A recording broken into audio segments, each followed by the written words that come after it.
Greetings, Mavericks and new viewers.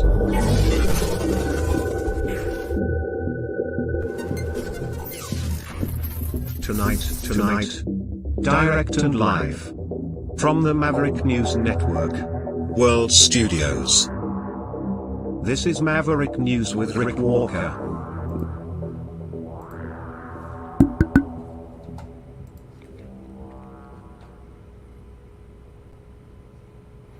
Good evening, everyone. I'm Rick Walker. Welcome back to the Maverick News channel. Great to have everybody here.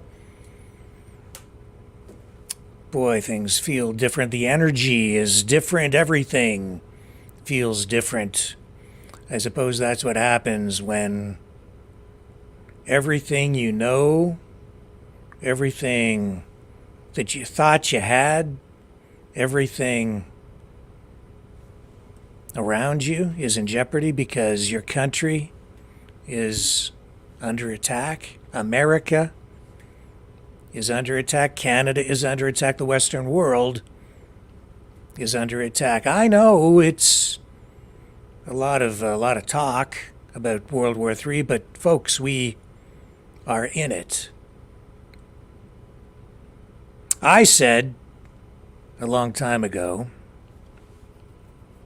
when Justin Trudeau used the Emergencies Act, which is the kinder, gentler name for the War Measures Act in Canada, when he invoked that to break up the Freedom Convoy, I said on that day that Canada died. Now, I still firmly believe we can get the country back because the foundation is still there. The bones of the building are still there, but he set it on fire by doing that. In fact, the fire had already been set many years before. What he did with that is he really killed the country. Or at least put it on life support. And then this week, with what they did to Donald Trump, same effect, just a slightly different path. A lot of people seem to feel like the country has died. If it isn't dead, it's on life support. It's under attack. We're under attack.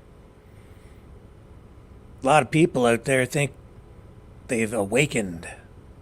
Are you awake? I keep telling folks, you've only got one eye open. Time to open the other one. And realize that everything is in jeopardy. Everything is on the line. And a lot of it is coming from within. A lot of it is coming from people who have great intentions, but are actually part of the problem. We'll get into that tonight. Man, what dark times we are in, and what a terrible place we are at right now. With people flying American flags upside down, a sign of distress, a country in distress. We'll get into that. If we have time, we'll get into our True Spiracies episode for this week, or at least a feature as part of this. We have a new segment coming up of Maverick Nights. What else do we have for you tonight? I don't know. Everything ties into the country being under attack. All of the stories that I'm going to bring you this evening. Do you love your country? Do you?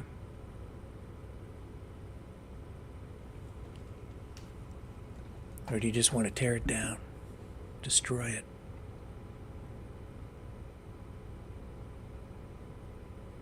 In favor of what?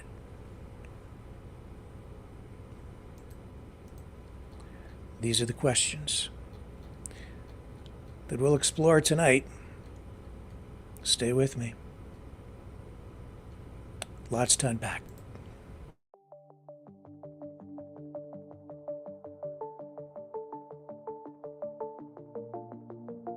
Greetings, brave Mavericks. Our quest for truth continues. We go beyond fake news. Together we expose propaganda. Together we pull others out of rabbit holes. We are maverick thinkers. We are all unique individuals, defenders of individual rights and freedoms, credible, trusted, grounded in reality. Maverick News, Maverick News. Defending free speech, free speech. Donate at freedomreporters.com. Do it now. Tomorrow may be too late. Maverick News. The world is watching.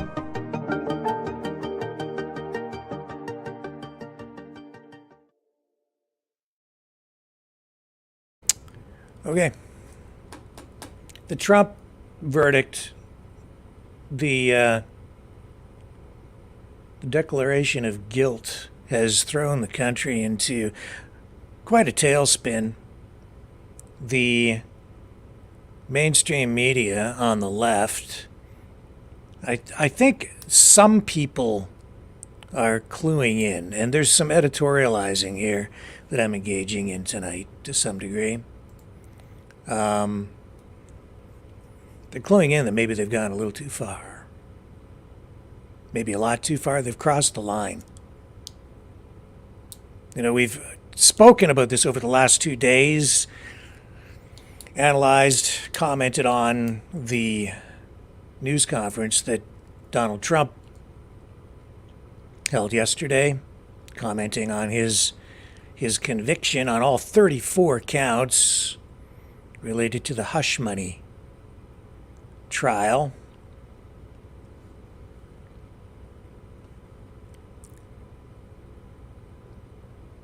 And it's, you know, it's not supposed to be political, but it's political. And you had politicians swirling around, even showing up at the courthouse, opposition to Donald Trump, gloating. You had Robert De Niro show up, a celebrity political operative, just there to stir things up a little bit more. It ended up in a confrontation on the street. We brought you that. This is entirely political. This is an unprecedented situation where the Democrats are throwing everything they can at this presidential candidate to stop him. The nation is suffering as a result. It's disturbing because the nation is so divided. It literally is on the edge of a civil war in the U.S. We have a similar kind of situation unfolding up here in Canada. It is volatile, and it is about to get a lot hotter as we get into the summer in the weeks ahead. July 11th, sentencing day for Donald Trump, just days before the Republican convention, where he is supposed to be the, you know, he'll be the nominee.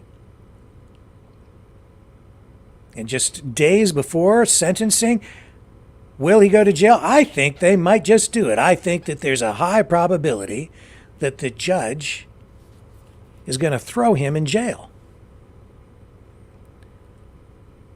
Now, it's bad enough right now. You throw Donald Trump in jail, and just like Justin Trudeau set the House of Canada on fire, you're going to set the Republic of the United States. That house will be set ablaze as well, if it isn't burning to the ground already. Certainly a nation in distress. July 11th. Can you imagine? I guess we can. We're living it right now in real time. This is not good for the country.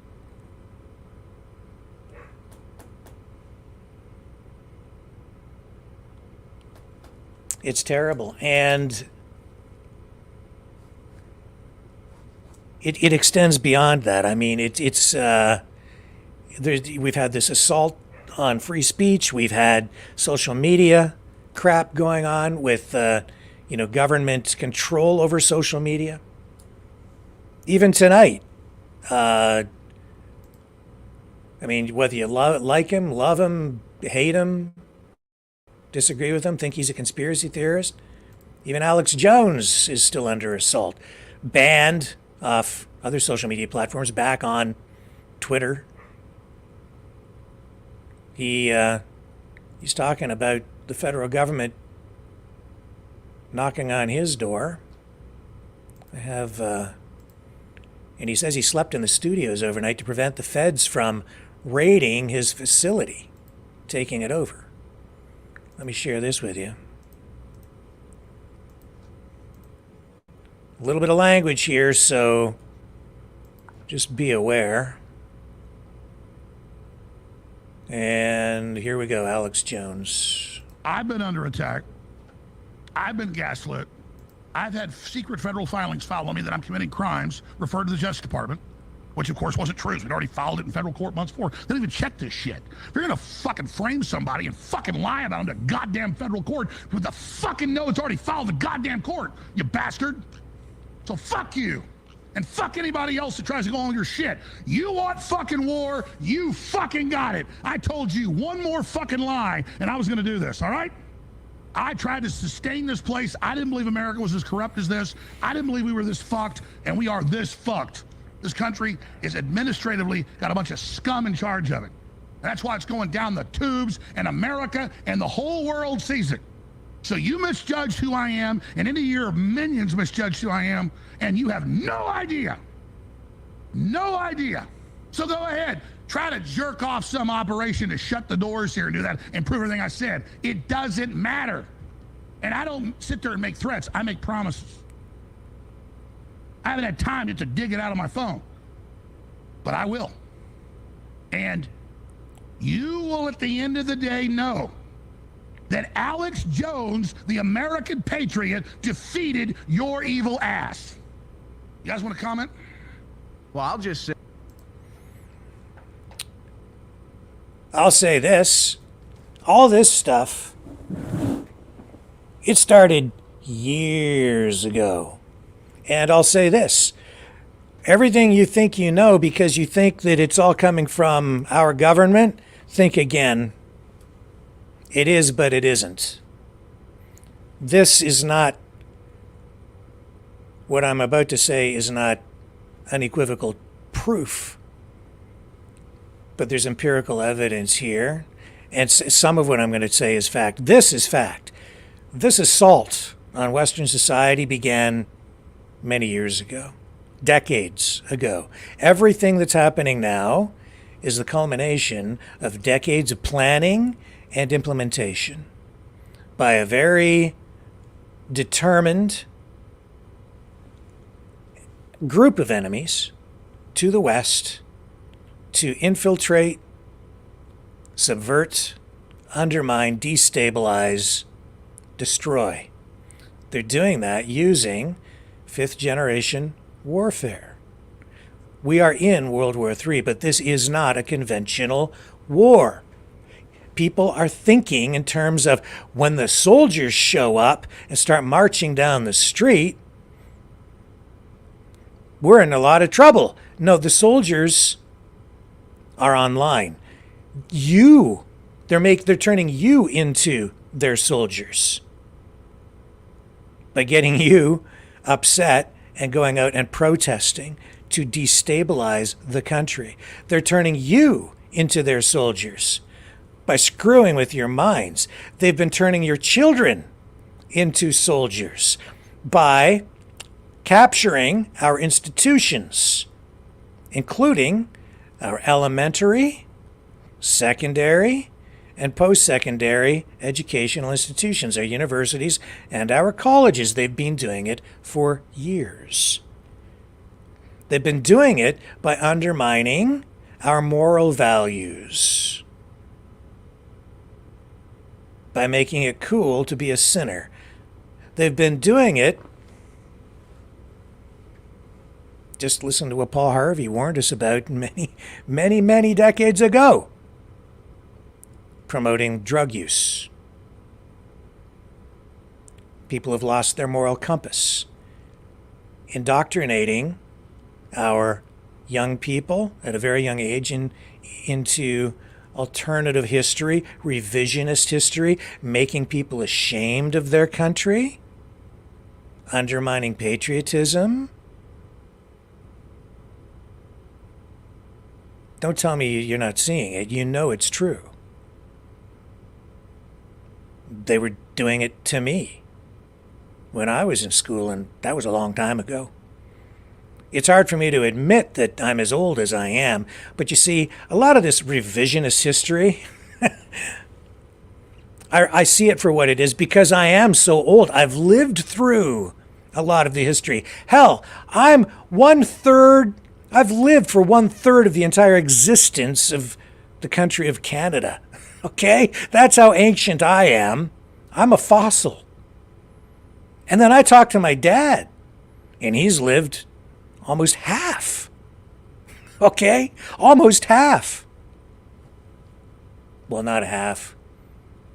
Canada's just over 150 years old. I'm pushing on 60. My dad's in his 90s.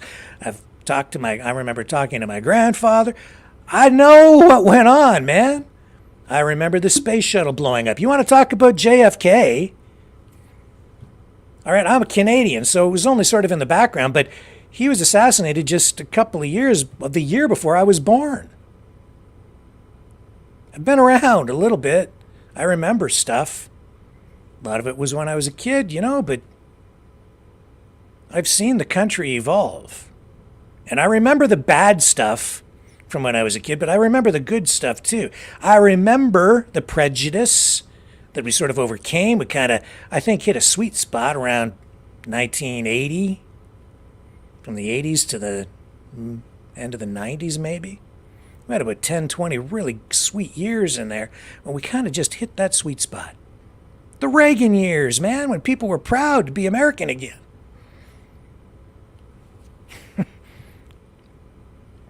And all I see now is everybody hates the country, everybody hates themselves. Yeah, I mean, every country's got problems, but all I see is like inward looking, it's all navel gazing. Every problem that we have, we blame it on ourselves. Every single thing. Every disaster, we did it to ourselves, even when we're attacked from outside. 9/11, it's an inside job. Yeah, about 20% of the population actually believes that crap. We did it to ourselves. There are bad actors within our own governments, to be sure, but make no mistake, the planning, the implementation, the bad actors that wanted to blow those Twin Towers up, man. You think that's America? Americans want to do that to themselves? You think our government wants to? No. You've got some corrupt people in government, but they're not really working for the government. They're working for people outside the government because they're corrupt and they're paid off. That's the problem. The problem's not the damn system. The problem is the people who infiltrate the system, get in there and corrupt people who are in there and turn them into traitors. Manchurian candidates, political ideology. And it isn't really just that blatant either. We have politicians kind of imported from other countries. And if they're not directly imported, they're importing their ideology and their allegiance to other countries. Why would they do that? Could it have anything to do with like campaign contributions? Man. And when I'm listening to people, rarely do I hear people holding any foreign governments responsible or accountable or even looking at any outside influence or coercion, or even well, why would it be another country doing anything to us? We're just doing it to ourselves because we're so evil. Let me show you. You know, I keep seeing. It's like right in front of you, folks. Now, I have nothing against Russia. Nothing. I think Russia's a lovely country. I don't even really have anything against Vladimir Putin. He's just doing his job. And yeah, I think that we had an opportunity to have better relations with Russia, and I think we still could. But the reality is we're at war. Okay? So Russia, China, Iran, North Korea, these are countries that we're having a little bit of trouble with right now, and back and forth. Relations aren't really the best. And yet I see online, and I see through even the Q movement, you know, Russia is not the enemy. And I see that coming straight from Russia. I get it. They want you. Look, here's some media posts. And I'm not trying to crap all over Russia. They're just, you know, we're in World War III. So they're doing what they got to do. But look, this is the effect. They're so good at this stuff. What can I tell you? They're just so good at it. To Russia, the West is not an enemy, but the enemy. All right? What's that mean? That's because in this is a story about, okay.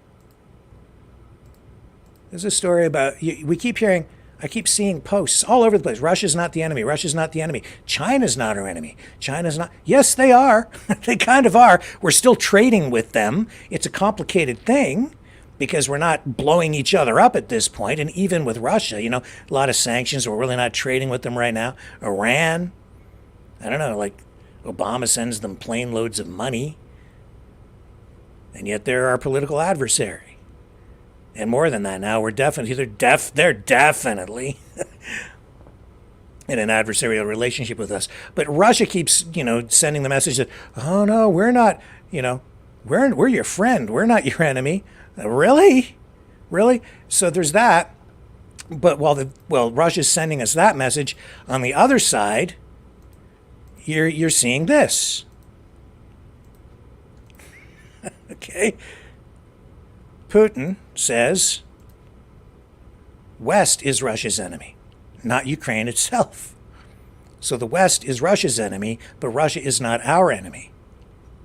Isn't that confusing when he says that? Are you getting it?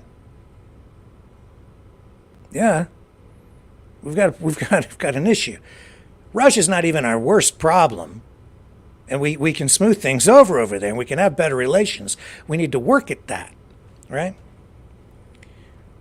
But, guys, you can't blame everything on our government. What you have to do is identify the politicians who are corrupt, the politicians who are causing problems, the bureaucrats who are selling the country out, hold them accountable at the ballot box, get out there and get politically active. I talked this past week about even a Canada-wide school walkout and in protest of, you know, pride flags at, you know, during Pride Month and so on. And I said the next night, don't do that. That's what they want. They want you to do this stuff. Why? Because it destabilizes everything, and they love that. Okay? Like here's, I'm going to run this. This is exactly what I'm talking about right here. This is what's going on out there. And you think we're not under attack? Hundreds of pro-Palestine protesters stormed into the Brooklyn Museum. All right? They went through barricades. They pushed staff out. They're occupying the building. Now, I'm not sure exactly where we're at this hour. I'm not sure how old this information is. I haven't had a chance to update this. So you've got 500 to 700, maybe more, pro-Palestinian protesters stormed into the Brooklyn Museum. And I'm going to run the footage. I'll try to get the most up-to-date information on this. Let me run the footage first. Then we'll get the update on where things stand there at the museum. Okay, here we go. Look at this. Now, you tell me, does this look normal?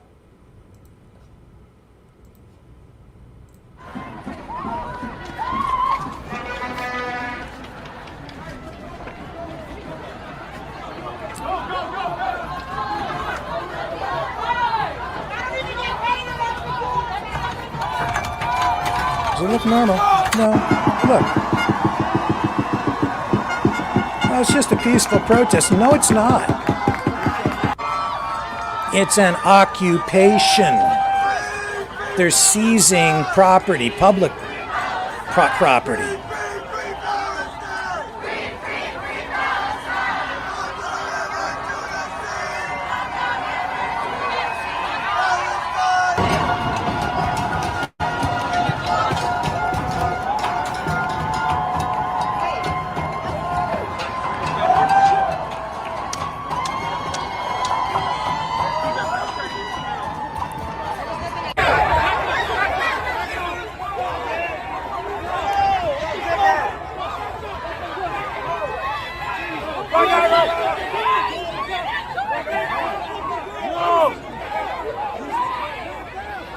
See, it's a lot of chaos, right? And it's like, well, whose side is this guy on? Whose side is that guy on? Which side is Alex Jones on? Should the feds be going in there and taking over his studio? I'll tell you this, Alex Jones and Infowars, they've done as much to destabilize the country as just about anybody else I know. With, you know, it's free speech, but it's like Twitter, X, and the cesspool of information that flows online there, that's very destabilizing too. Now, that's free speech, and I don't want to stop that. But a lot of the information on there is designed to destabilize things because it is absolutely propaganda. And a lot of what Alex Jones spews is propagandistic, destabilizing. And then the feds show up. Well, I don't know that I trust... I certainly don't trust the Biden administration. I think that a lot of what they do is destabilizing as well. What did they do to Donald Trump? That's very destabilizing. That's like taking a flamethrower to cans of gasoline, aviation fuel maybe. Everything is just blowing up. It's become chaotic. It is anachronistic. It's... And as I say, this started decades ago, man. It's in our schools. They've been teaching people to hate the country, hate themselves, hate their religion, hate everything about themselves, be ashamed. Oh, you're an occupier, you're a colonialist, you're a this, you're a that. It's identity politics, dividing people into little groups, getting everybody to fight with each other, destabilize the whole country, cause a great big problem, and then come in with a solution. And then what have I been telling you? What has Dragon been showing you at McGill and UCAM universities with his coverage? Who's doing this? Is it the Palestinians? Yes and no. They cleared the encampment out of Columbia University, right? And they came back. And they tried to set up another one. And as they were setting that up, they moved in. And security, cleared them out. Here's what it looked like. So they got a toehold in their game. They started setting up tents and doing the whole thing. They changed the name to the what was it? The Gaza Solidarity Encampment, resurrected. It was done just prior to the alumni weekend, but security went in and they broke this up. Anyway, here's what it looked like as they were sort of getting reestablished there. Oh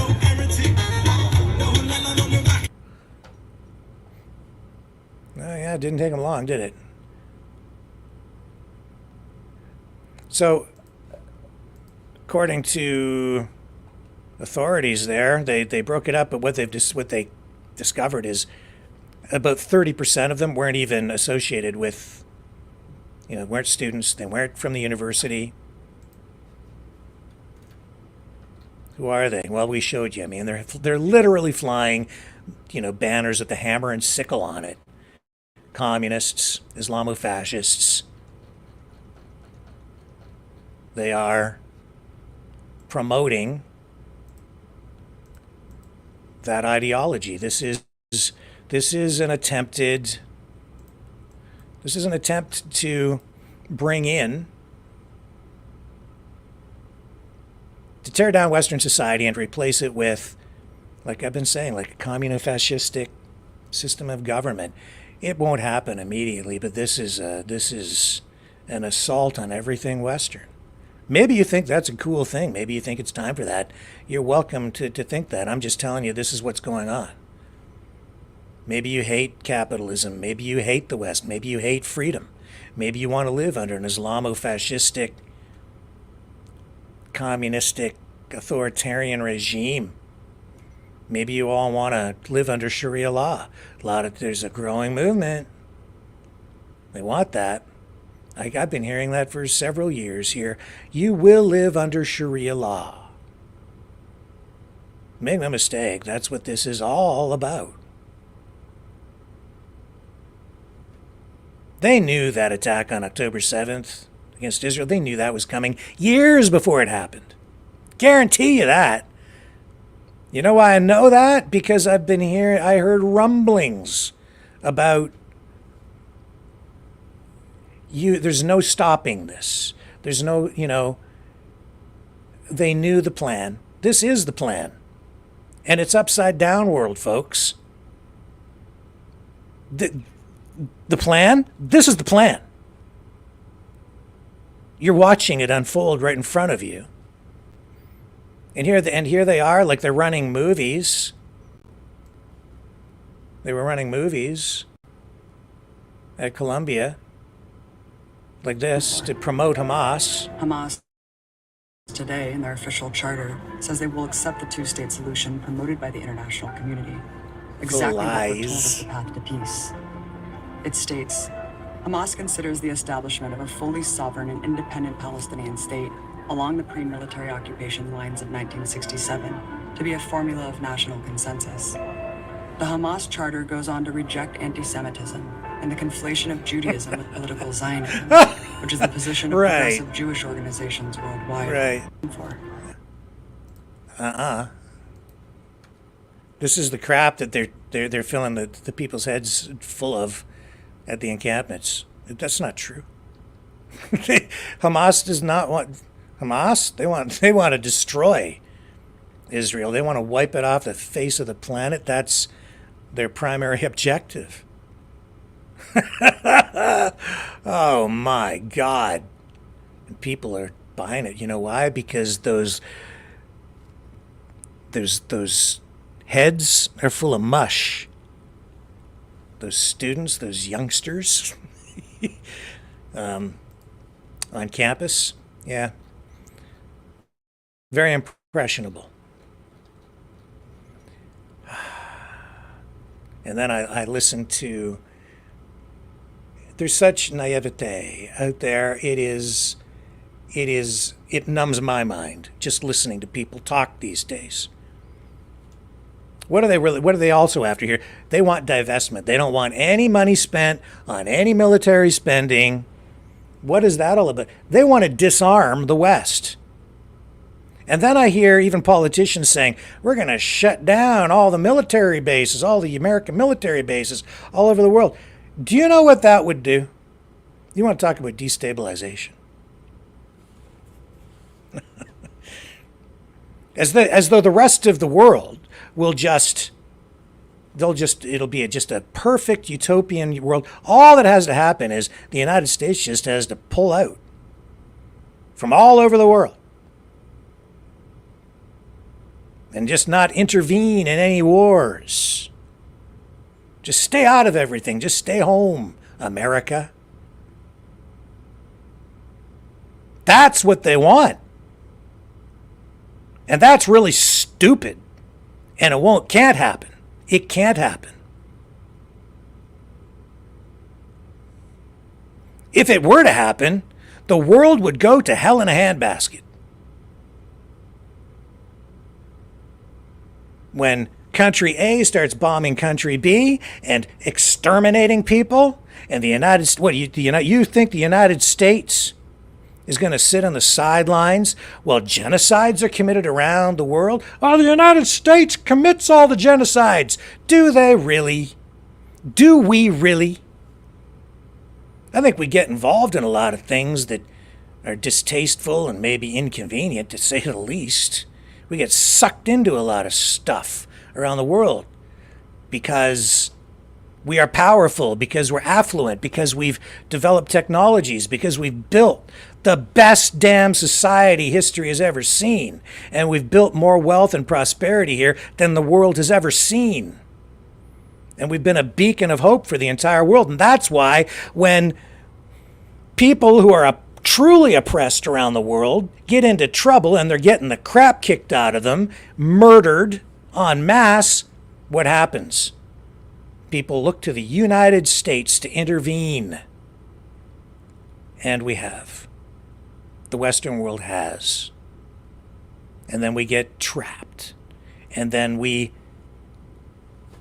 get in there and we make mistakes, and we have, our system isn't perfect either, but a lot of what goes on, it's like, it's pragmatic, right? It's like, well, okay, we'll have to do this, and we have to get involved with this guy, and now this dictator's in charge over here, and what are we going to do? And you have these people making these decisions, and it might not always work out, and it might look terrible, and some of these choices that are made in the international stage that have been made over many, many years, you've got leaders who are presidents who are making choices based on the lesser of two evils. There's no good choice. And then everything's conflated, and everything then ends up being blamed on the United States. Everything's blamed on Canada. Everything's blamed on the Western world. And it works because our system is open.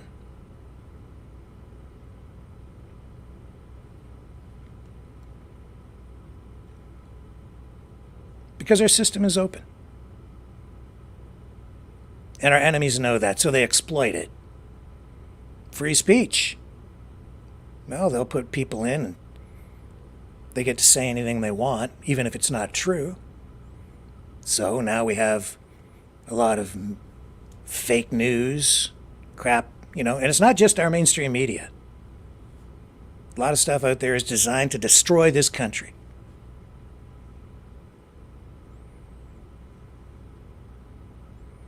The system is vulnerable. I've said before, the greatest strength of our society is freedom. The Achilles heel is also freedom. Democracy's strength is democracy. It's also our greatest weakness, because you can elect bad people. You can elect people who don't have the national interest at heart. Don't have your best interest at heart. And they'll lie to you. They'll deceive you to get the power. And we're seeing that happen. It's happening right now. So democracy is very messy. The good thing about our system is that if you do that, you have the opportunity to get rid of them through the democratic process. The problem is people keep making the same damn mistakes over and over again, voting for people who are corrupt because they haven't been paying enough attention. And they tell you they're doing this over here, while over here they're doing bad things.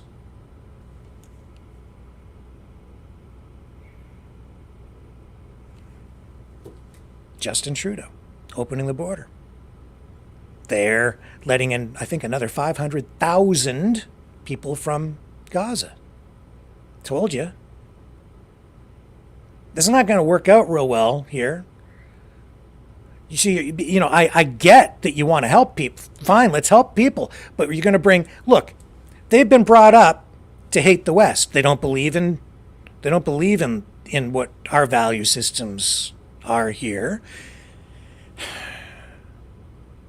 Nothing, and this is not a prejudicial thing. This is just facts. They've been raised with certain prejudices and a political ideology that doesn't really mesh well with what Western society is. And they've been told that the West is to blame for their problems. Then they've been bombed. A lot of them have lost relatives, families, property, completely displaced. Then we transport them all here, another 500,000, bring them into the country. And then I listen to people here, and what do we say? Why aren't they grateful for being allowed to come here? Because they're traumatized. And what's happened to them is horrific. It's a terrible thing that's happened to them. They've lived a terrible experience. And they've been told and they've seen in their worldview that we're to blame. That our system is to blame. So if you bring them here to live here, they're not going to be grateful. I mean, they may in a way, because you've pulled them out of a bad place and a place of danger, physical danger, and but this is not good. So they come and what do you get? You get what we just showed you at the museum. Let me just see what's going on with that right at the moment.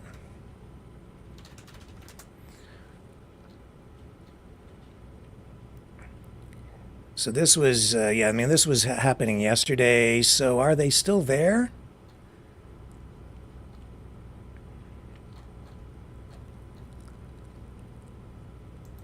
Yeah, they're out now. They occupied it for a while, but they're out. But man alive, they marched all the way from the Barclays Center to the museum on Eastern Parkway, and then they took the building over. So they're not continuing to occupy it. But I'll tell you this, I don't think there's if there's any campus in Canada right now, any university campus that doesn't have an encampment, please let me know. Because I think they're all occupied to one degree or another. All of them. And it isn't just in Canada, and it isn't just in the United States. It's all over the Western world. What have we got going on here? I've got some figures. Here it is here. This is what's going on in Britain, okay? You don't think we're under attack? Wake the hell up. 36 university encampments in Britain. 36! 36. There's been an encampment at the University of Western Ontario, University of Windsor, McGill, UQAM, University of Toronto, out in Victoria. The list goes on, all across the country. Are there any that don't have? Is there any place that doesn't have one? Protesting is one thing. Restricting access to property, it's something else again. I've been talking about this, and here's the thing. The university administrators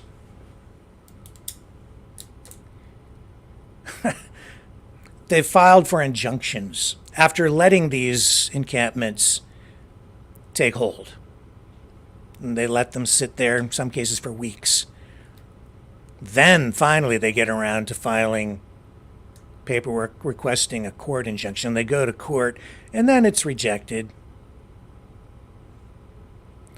It's so disingenuous. These universities are all so woke. Okay? They are. These institutions have become so progressive. They're so left-wing. Do you think that they really meant it? I don't think so. Half the faculty is out there supporting what's going on. The other half is just kind of silent, probably afraid to speak up. And the administration, they've got a duty to the public. They also have a fiduciary duty to the institution itself, and a duty to the students, all students, to ensure access. So they have to do something. So they wait for a while, and then they lollygag, and then what have they done? They finally get around to filing some paperwork for an injunction, so it looks like they're trying to do something, when I think in reality they're really kind of okay with it. And it's not okay.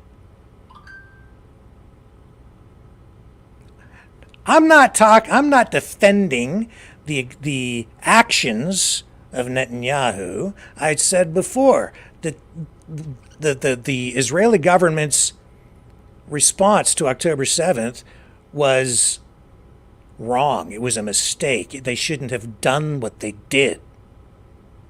I get it. Is it a genocide? I personally don't think it rises to that level. And I think also that people have lost sight of the fact that October 7th was basically a declaration of war through an act of terrorism against the state of Israel. And Israel has responded by going to war against an enemy that was ill-equipped to deal with such a powerful force coming in, other than to hide behind civilians and inside tunnels. And so as a result, you've got this terrible situation where the Israelis have gone in and they've leveled everything. And yes, a lot of people have died. Tragic, terrible, horrific. A massacre, yes. Genocide, that's another question. That's a legal matter, a lawful matter to be settled by other means, I suppose, possibly by the ICC or the ICJ. That's a whole other matter. That's a separate issue. Related, but separate. What I'm talking about is what's going on at home, on our shores, domestically. That attack on October 7th wasn't just against Israel. That was designed as a catalyst for everything you're seeing going on around the world. You think they didn't know that these protests were going to happen? They damn well knew. This was all choreographed. These protests are not organic. You don't get worldwide protests like this, organized to this degree, without a whole lot of help behind it. This is not the CIA. This is not CSIS. This is not our government. It is our government. A portion of the government. This is our politicians who are selling the country out, the bad ones, who are allowing this to happen. This is captured institutions, ideologically. This is the most insidious assault on the West, probably the most insidious war, active war, ever perpetrated on any society in history. Brilliant, deadly to our way of life, to everything we have ever held dear. It's an assault on freedom itself. I didn't even have time to really fully prepare for this thing tonight. But man, this stuff's been swirling around in my mind for a long time.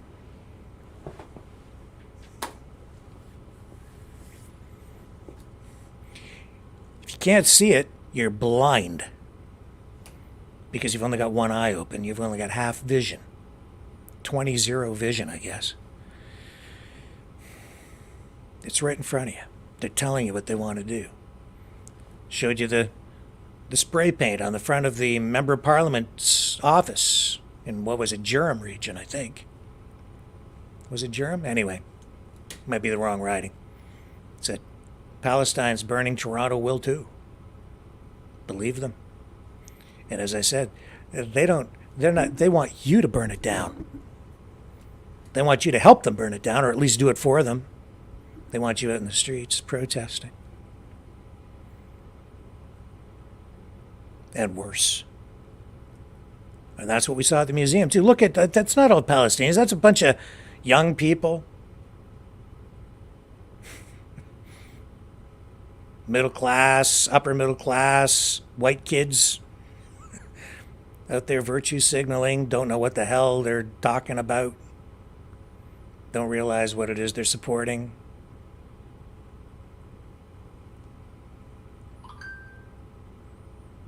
And then I listen to people, right? And they're like, oh, it's the whole thing. Like, they're anti-Israel over there, but they're pro-Hamas, or like they're anti-immigration, anti-Islam over here. It's like, you know, it's like gays for Hamas. It defies logic. And here we are in Pride Month.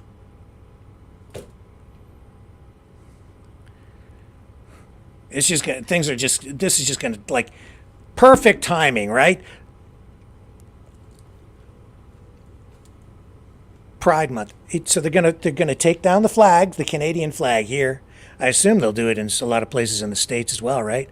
But here in Canada, they will replace the Canadian flag in many places with the Pride flag. Again, to me, it's all about tolerance, right? So, like, it's all cool with me, whatever lifestyle you want. But when you start replacing the Canadian flag, even outside government buildings, with the Pride flag, like last year, and I assume they'll do it again, they literally removed the Canadian flags from outside the Prime Minister's office. That, like, they plant them in flag holders on the outside, like physically attached to the building, outside each side of the doorway going into the building. They replaced the 2 Canadian flags with Pride flags last year. That is political capture. The first thing you do when you take over after a military victory is you take down the enemy flag and you put yours up. And in many places you see it, they just take the Canadian flag down and put the Pride flag up. They don't even fly it underneath the Canadian flag. Because that Pride flag isn't really just about sexual orientation. It's a political movement.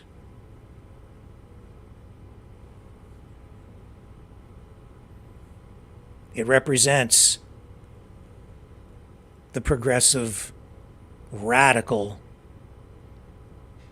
neoliberal fascists. And they're taking over. In fact, they, to a great degree, already have. That's why people are so confused. It's like, who's the enemy? I don't know. The government is the enemy. Because the government is acting in bad faith. Because we do have some players in there who are absolute far left-wing lunatics. Like Jagmeet Singh. NDP, New Democratic Party, Socialist. That was always the party of the working people.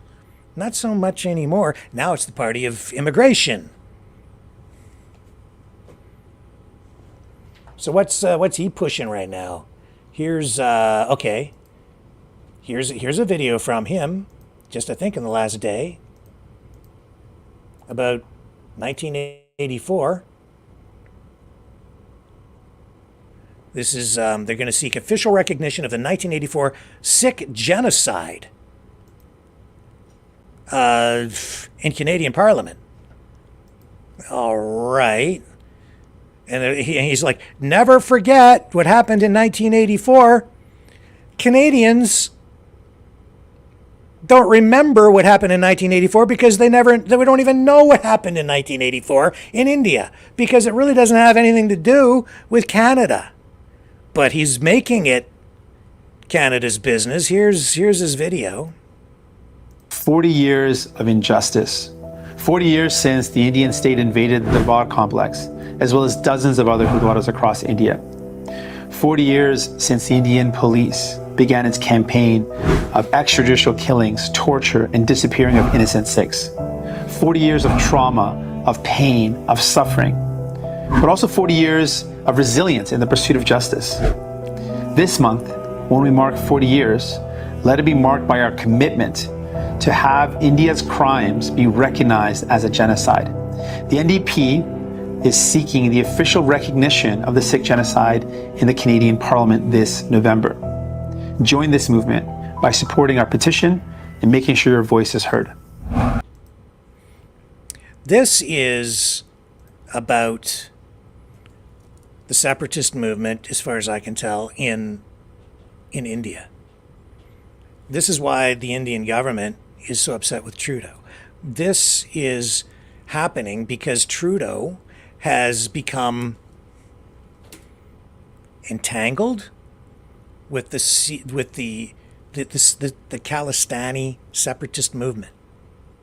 And he's been allowing some of those activists, a lot of those activists, to come here and get dual citizenship and then hide behind their Canadian citizenship to avoid the pursuit and prosecution of the Indian authorities, because they view a lot of these guys as terrorists. So the Indian government views what Trudeau is doing as harboring terrorists. And Jagmeet Singh, he's not popular in India either, because of his political stance on issues just like this. And so he wants the Canadian government to take a harder line on this against the Indian government. We're literally like, and then people say, well, you shouldn't be intervening in anything. And yet we get sucked into this stuff. Sometimes, it's like, okay, I get it. You have, injustices around the world, and who's going to stand up for the little guy? Who stands up for the oppressed? These people who are communists, socialists, they always talk about the oppressed versus the oppressor, right? And they tell you that they're the ones who are going to stand up for the little guy. You know who stands up for the little guy, who has always tried to stand up for the little guy? The West. Women's rights, gay rights, people who don't have a voice for themselves. It's always been the West. But things have gotten out of whack, right? Look, it's Pride Month. Cool. All right, fine. Do what you want. But the progressive left, they've lost their freaking minds. They can't get their heads wrapped around this. They formed this weird alliance with the Islamofascists, and it's because it's anti-capitalistic. Everything is dysfunctional. Nothing really seems to make sense, because I think these people are just stupid at the end of the day.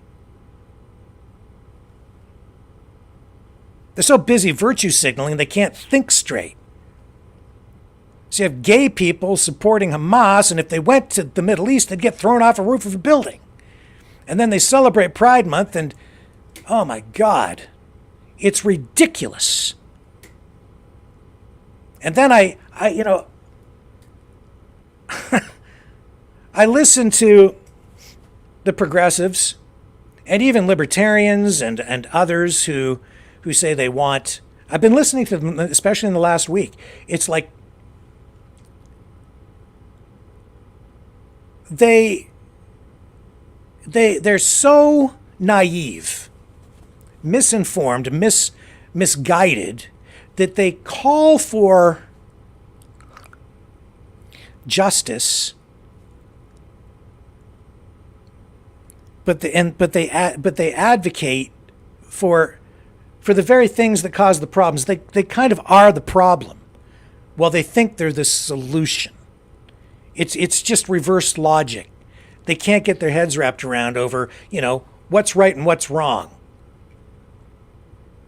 Especially when it comes to things like the military.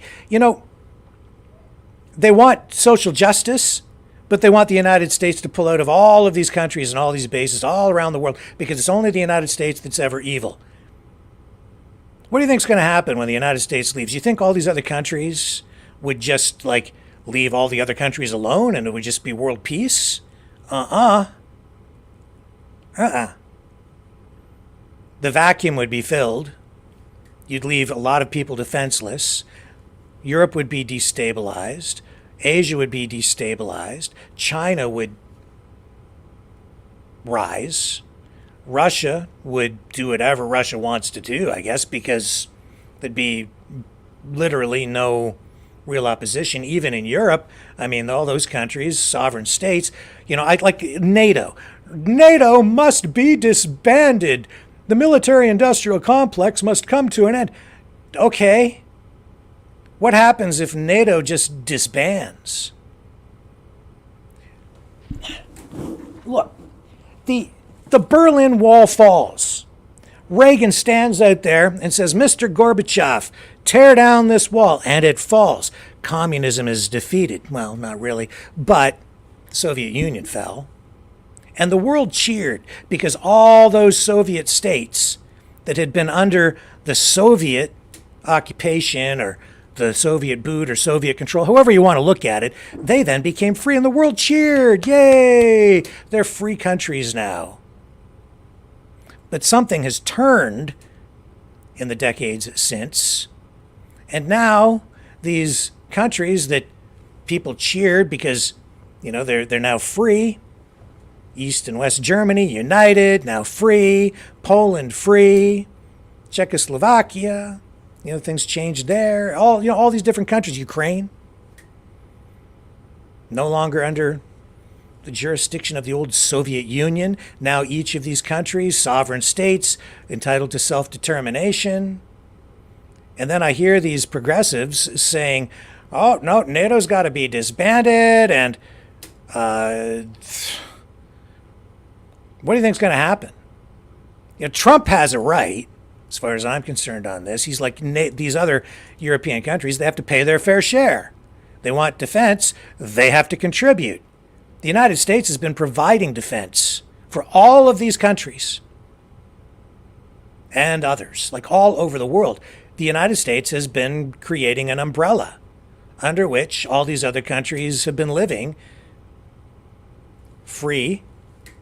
Yeah, sure. I mean, the price they pay, I guess, is that they're using the US dollar and they're part of the Western system, and then you get the World Economic Forum and these other global institutions trying to corrupt what really was built since then, and it's all getting a little bit twisted. But at the same time, you pull the you destroy NATO, the world map will be redrawn. And your standard of living, your way of life, everything here in the West, trust me, it'll be gone. Because everything will be destabilized. The US dollar, you think it's under pressure now, you get rid of NATO. There will be no US dollar. It will be gone. You close those bases all over the world, you pull all the troops home, you take US influence out of everything. You think women's rights are going to be protected in any of these countries? You think gay rights will be protected? It's Pride Month. All you LGBTQS plus political activists out there supporting Hamas, give your head a shake, man. Can't do this. As much as I would like for there to be world peace, Reagan had it right as far as I'm concerned too. He had, he had to a degree, peace through strength. I also believe you'd have to have strength through peace. I think that oftentimes we've overstepped, overreached. And sometimes it's been necessary, I guess, in the eyes of the people in charge and control of the military operations around the world to get into bed with bad people. It's like pick your dictator, which side you're going to pick, and what's the worst of the two evils, and who can you control to bring stability to a region. It's not always simple, is it? And the reason, frankly, why a lot of that happens is because the United States, in my view, is not the dictatorial, authoritarian country that everybody makes it out to be. It's kind of caught between a rock and a hard place. I would call it the penalty of leadership. When you're at the top, everybody wants to take a piece out of you, and you have to make real tough decisions. And when you are the world's policeman, I guess sometimes, quite often you kind of get sucked into bad situations and things spiral out of control. And yes, we've had some warmongers in there, and we've had people making a profit, and there are all these other kinds of problems, and nothing's been perfect, that's for sure. But that's because it's the law of the jungle out there. You get outside the U.S. Canadian borders, North America, the borders of any sovereign state, you get out into the real world, you have a lot of people who want to kill you. You have a lot of people who have alternative political aspirations and views and ideologies, and they want what they want, and they're going to oppose you, and they don't like what you've got, and they're jealous and envious, and they want what you have, and they want to take it away from you. And we've lived a spoiled life. I certainly have. We all have. Under a nuclear umbrella, providing protection for us, and the world's strongest military, the strongest in history, maybe still the strongest, I don't know, but a rising group of military forces on opposing sides around the world now. And the whole situation has become more complicated. It's more difficult, but I'll tell you this. What we have, what we're supposed to be, it's worth fighting for. Because it is about freedom. It is the alternative. The other alternatives kind of suck. They all suck. Communism, fascism, centrally planned economies. History has shown us that all these ideas, all of which are old, nothing new, nothing innovative, they don't work, not very well. And even these countries that appear to be anti-capitalistic, you know what they're using for prosperity? You look at China, you look at Russia, you look at Iran, you look at any country. You know what it is that drives their economic rise? It is capitalism. It's exactly what it is. Oh, they have authoritarian they're authoritarian governments on the social side. But when it comes to the economy, especially with China, they're mercantilists, okay? It's a fascistic kind of economic system that they've employed. Communist government, but they're using capitalism embedded with a government control mechanisms to fuel their economy. You do business with China, they're the best.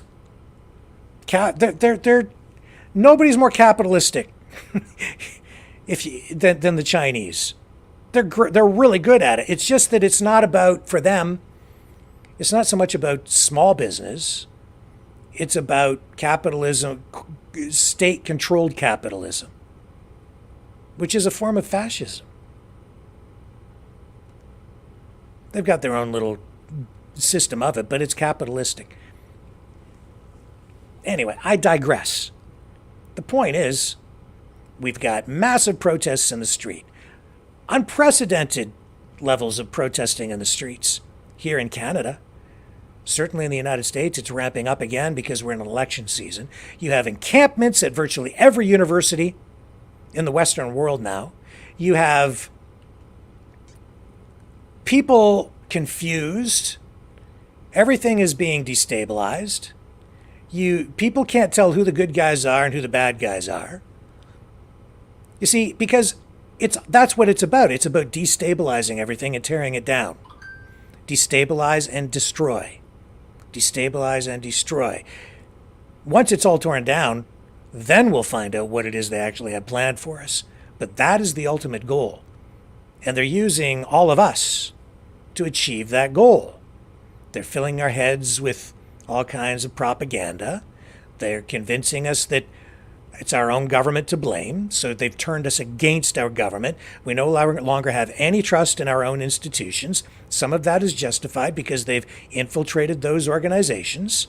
They've undermined the integrity of many of the institutions that make up the very fabric of our society.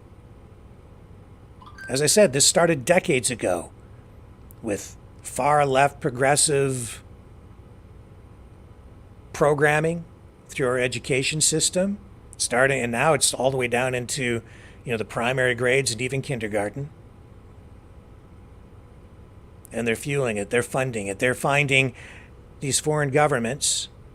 We know that they are involved in foreign influence in our elections. We've seen the inquiry here in Canada over the last couple of months, the inquiry into foreign interference, acknowledging it, Canadian Security Intelligence Service, reports coming out of there, testimony at that inquiry, telling us a lot of what is going on. China, very influential now in what's going on in Canada because of their foreign influence operations, propaganda, spies, information warfare,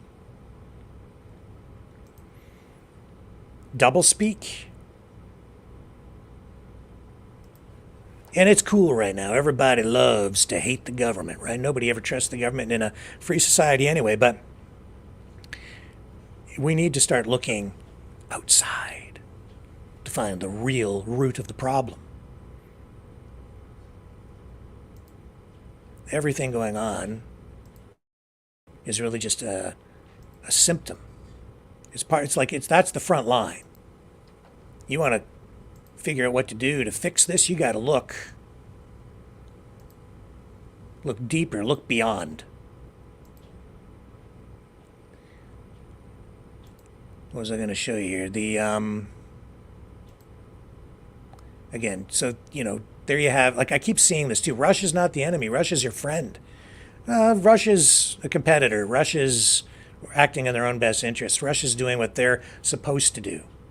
Vladimir Putin is just doing what he's supposed to do. He's the leader of Russia. He's looking out for Russia. And we've got operations over there. They've got information warfare operations over here. I watched Glenn Beck just this week talking about color revolutions. He's convinced that we are in the middle of a color revolution. I agree with that 100%. I've been telling people that for a long time. These protests, these are all evidence of what they call a color revolution. But even Glenn Beck only has one eye and maybe a little bit of the second one fully open because he's still looking inward. I watched his report, his special report. He thinks it's all coming from within. Yes, it is, but it isn't. It is coming from within, but it's also coming from outside. And the root of a lot of this stuff, in fact, the root of it is actually foreign governments. And yes, we have politicians in place who are not acting in good faith. And those are the ones who are helping to facilitate this. They're like foreign agents that we've elected, and so it's legal. That's why our system is vulnerable. See? Yeah. You could be working for the Chinese, you get elected, now you are the government. If country X gets their guy elected prime minister, now country X, they just took over the country, didn't they? That's a coup. Without firing a shot.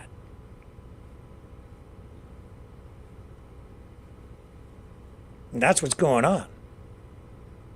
Or you just buy them off after they've been elected.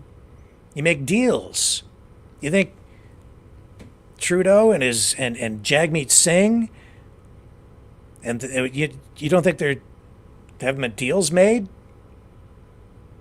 with these political opponents to the Indian government? Is that in Canada's best interest for them to be acting like that? Is it? They just they've been Canada too, like open border policy. That's what we're ending up with here in Canada as well. The borders are not secure in the United States. massive numbers of people flooding in illegally into the U.S. But here in Canada, they're going about it in a slightly different way, but the effect is the same. They're opening the borders here. I've just within the last week, they've been announcing new plans to make it easier for relatives of people to come here. They're talking about people who are here illegally just being granted permanent residency, even if they're in the country illegally. No, just let them have it. And if we don't, then, you're being prejudicial or racist. They came illegally, better let them stay, no matter what. It's not it doesn't matter if they come from Ireland or Australia, India, Venezuela, Sri Lanka. It doesn't matter, man, where the people come from. As far as I'm concerned, if you come and you've entered the country illegally, then, you should leave. And if you want to come back, you file the paperwork and ask to come back in. Oh, well, they're here, just better let them stay or you're racist. Doesn't matter. Law, we just need, that's the thing. We just need to enforce the law. You don't even need new laws. You just need to enforce the laws that we had.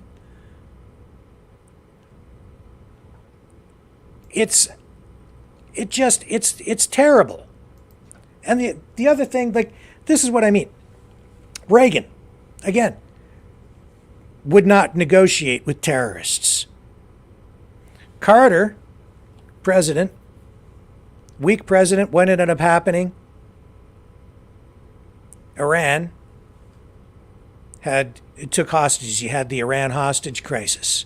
It dragged on and on and on. It ultimately cost Carter the presidency. Reagan comes in and he says he's going to fix it. And literally, as Reagan is being inaugurated, the hostages are released. Because he took a hard line with Iran. And he said, we're not going to negotiate with you. You're not going to get anything out of me. And they didn't. And that's always the stance that he took. And things were better. What are we seeing on these university campuses right now? Well, we better give those protesters kind of what they want. Now, I understand. You can go out and you can talk to people. All right? They have a protest, fine. Open the lines of communication, that's fine, with your students or even other protesters who come and what are your concerns? Let's talk about this. But when they're seizing property, when they're restricting access, in some cases, and we've seen this, Jewish students not allowed to cross Palestinian lines in occupied territory, in liberated zones. There's nothing liberating about that. It's the opposite of liberation. These are occupations. They got to go. You want to have a protest all day long. I don't even care if you're protesting on the front lawn. But if you're going to restrict access and not let some people go there into a public common area, I've got real issues with it. That's not freedom. It's the opposite of freedom. They've become dictators. They've become authoritarians. Little Gazas. This is the problem. Biden with his peace plan now, that's just political baffle-gab. Nothing will come of that. That's just him trying to make himself look good in an election year. There's my peace plan. I'll forget what it is tomorrow because I can't remember what it is today. And he just had to put that out there so it looks like he's doing something. I think it'll help Israel as well because now they can throw it out there and say, well, we offered them peace when I don't think either side really wants peace.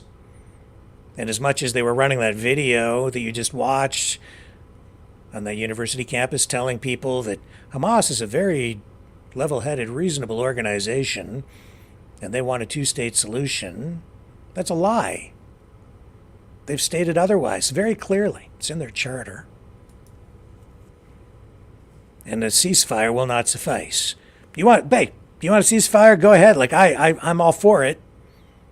If you just stop the fighting. How about that? How about not a ceasefire? How about an end to hostilities? Not just a ceasefire. Just end it. Stop. Okay? Like, I know what I would do, but I'm not Israeli. I'm not Palestinian. I don't live there. They have to sort this out between them.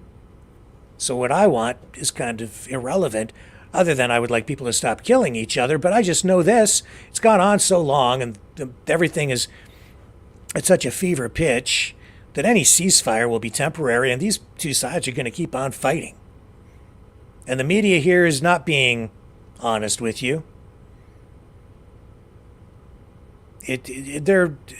People think they're pro-Israeli. I don't believe that. There's some pro-Israeli kind of coverage, but there's way more on the other side. It's just not accurate. So it's difficult to really know what's going on the ground over there. I guess we'll learn more over time, but this is for all the marbles, folks. This is not just about Gaza, and it's also not just about Ukraine. And even the way that this stuff about the Western weapons being used to strike inside Russia, the way it's being reported is largely misleading. The way that I'm seeing it covered. I get why Ukraine wants to be able to use those weapons to strike inside Russian territory. It's because on the Russian side of the border, the Russians are launching rockets and missiles into Ukraine and hitting targets. So you look at a place like Kharkiv, you've got devastation. Footage that is not really being shown very much over here at all. It looks very much like what's going on in Gaza. Buildings totaled. I spoke to a good friend of mine who we're going to have on the program in the days ahead. He was on this show a long time ago, at the beginning of the conflict, and he went to Ukraine to rescue a bunch of orphans. I called him today and I said, what's going on with, the efforts to take care of these kids? He says, a lot. There's so much going on. And they work through a church, and they've sent another delegation over there. They'll be there, I think, within the next day or two again to do more work to bring more of these kids, young kids, even here to Canada, or to get them to other places where they're safe. And especially up in the Kharkiv region right now, they're trying to get people out of there because they're being bombed. Politics aside, it's just terrible. And to have kids in harm's way, so they're getting these orphans from these orphanages out. And I said, so what's going on? And he told me that they have like 3,000 kids. And they've raised funds, and we're going to find out more about this. I don't have all the details, but he tells me they've through this church and this organization, they have a lake and a place here in Canada, and 3,000 kids displaced because of all the fighting. Back to the use of the weapons, how do you expect to... Do you want the Ukrainians to just sit there and let missiles and bombs rain down upon them? No Iron Dome. It's like, just let the incoming come, but you can't fire back. It's like I get the logic, right? I don't want escalation either. And I suppose there should be some rules here to restrict how they can use them within Russia. But I get the problem here. It's a just simple logic. If you have a neighbor you're sitting out on your deck, and he's got a bag of rocks, and he keeps throwing the rocks over the fence and hitting you in the head, what are you supposed to just sit there and take it all day? And I better not do anything, might escalate. I'll tell you this, okay? Again, I don't really I'm seeing both sides of this dispute. Russia doesn't have to do that. Putin could stop. Might not be a bad idea. And I know he says he wants a ceasefire along the current lines, and we've got a peace summit coming up next month in Switzerland, I believe. Russia's not going to that, but I still think there's value in it, regardless of what some other people say. I think there's value in it. Anybody who wants to talk about peace, that's great. You want to make a coalition, you want to come up with a plan to get you to peace, that's cool. Maybe that'll be the starting point, and then from there, maybe you get together with Russia, and 80 countries going to that so far. Okay, let's get her on the road. Let's get this done. I don't think it's unreasonable for a country that is sovereign, is under attack, and is being supported by allied countries with weapons to say, hey, my neighbor is throwing rocks over the fence and hitting me in the head. Is it okay if I throw this rock back? So that, the guy standing there with the bag of rocks gets one in the head too. It's a deterrent. Right? But if there's no deterrent, there's no strength. If there's no strength, you're just a sitting duck. There's no peace because there's no strength. And if you can't balance things out, then you can't have strength through peace either. And I wish the war never started, and I don't think that it had to start, but it did. But I'm not going to sit here tonight and be like so many other people and say it's all Russia's fault, or it's all the United States, or it's all Ukraine's fault. No, you know what? This whole thing, there's blame, plenty of blame to go around. Plenty of blame to go around. And at this stage in the war, we're not at the beginning anymore, and we are into it. And a lot of people are dying. And then the larger question too is, what about Western society? Where do things really sit? And we are being bombarded with a lot of propaganda. And I know that it's a war of inconvenience for us over here too. But keep in mind, a lot of people are dying. And you better think long term. We all need to think long term. What really are the ramifications of this beyond the end of these hostilities? How will things look if this happens or that scenario happens? Europe. How will this play out in Europe? How will this play out here in the West? We need to be very careful about how this is handled, how this ultimately comes to some sort of resolution, and what the kind of escalation we get. We need to find a path to peace, ultimately, and as quickly as possible. Everything is just escalating. I don't like any of it. It's all very volatile. We're talking about French troops possibly actually going in now. And we're getting a lot of minced words and non-committal statements from the politicians. Well, what will this mean? Even Vladimir Putin sort of being asked, if France sends in troops and then we're at war with France in Ukraine, does that mean that we're now at war with NATO? And, the answer from Putin that I saw this past week was sort of non-committal. And he's like, well, you have to ask France about what they're actually going to do. And he didn't really say it. Obviously, he doesn't want to inflame things. He doesn't really want things to escalate either. And you see both sides kind of rattling their nuclear sabers, nuclear training drills along the Ukrainian border by both sides. This is really, really dangerous stuff. But at the same time, I see blame going to be handed out on both sides. And all of this going on, and then back here domestically, we are under attack. The entire country destabilized. That's what they want. On the edge of civil war. And it's happening right, it's the strangest thing. A lot of this stuff just doesn't make sense anymore, right? This is what I've been saying too. These old labels, fascism, communism, capitalism, they don't really apply anymore. These are ideas that relate back to, World War I, World War II, post-World War II, Cold War. These old, they don't really quite work. There's a lot of blurring of the lines now. Things don't really kind of make sense. You look at where Ukraine stands vis-a-vis Israel. this probably doesn't make sense to people. You have, here's on Twitter, okay? Look at this.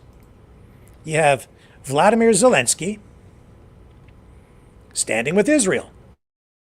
But wait a minute, how can that be? Because we're told that Ukraine is just full of a bunch of Nazis. And don't Nazis kill all the Jews? Don't they want to kill the Jews? Aren't they the fascists?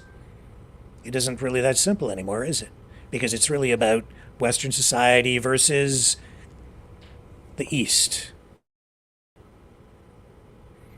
It is about capitalism versus communism, fascism, things like that.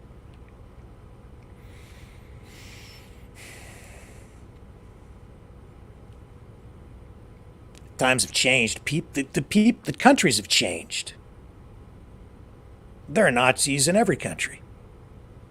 And yeah, in Ukraine, they do have a far-right nationalistic political movement. They absolutely do.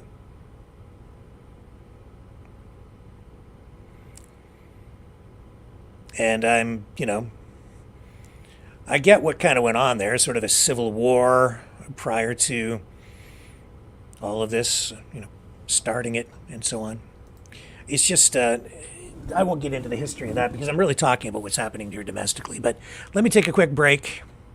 We're going to come back. I've got a bunch of stuff to share with you still. We have people flying their flags upside down across the United States because it's a country in distress. And we also have a new episode of Maverick Nights to share with you tonight as well. So stay with me. Be right back.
Maverick News. The world is watching.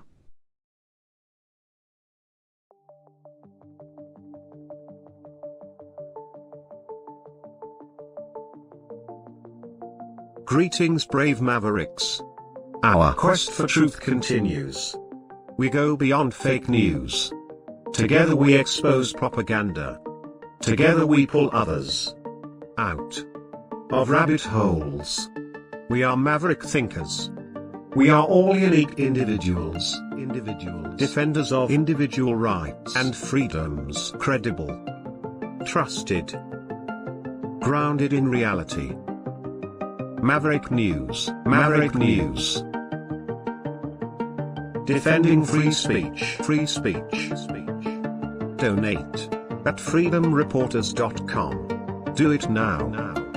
Tomorrow may be too late. Maverick News. The world is watching.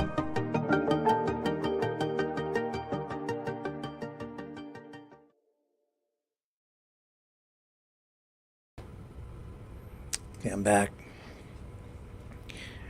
So yes, all kinds of evidence, intelligence reports, public hearings into foreign interference, with plenty of evidence supplied to show that we have foreign interference in what's going on over here right now. The fingerprints of foreign governments all over these protests on universities, these encampments in the streets, obviously choreographed, being funded in many cases by outside non-governmental organizations. And yes, in some cases, domestically as well, by, again, political activist groups, organizations like the Tides Foundation, the Soros bunch, right? All of this, George Soros, plenty of evidence to show that it's a combination of factors that is contributing to the destabilization of the country. And because it's an election year, it's amplified, it's worse. And I would say that you have Biden, who may not be, I'm pretty sure he's not acting in the best interests of his country. I'm pretty sure Trudeau's not acting in the best interests of our country. And then they're using lawfare to go after Trump. Got the conviction this week, unprecedented. This is a new ad that Trump has just released in response to what they're doing to him. This was done by the Biden administration in order to wound or hurt an opponent, a political opponent. Mr. President, can you tell us, sir, Donald Trump refers to himself as a political prisoner and blames you directly. What's your response to that, sir?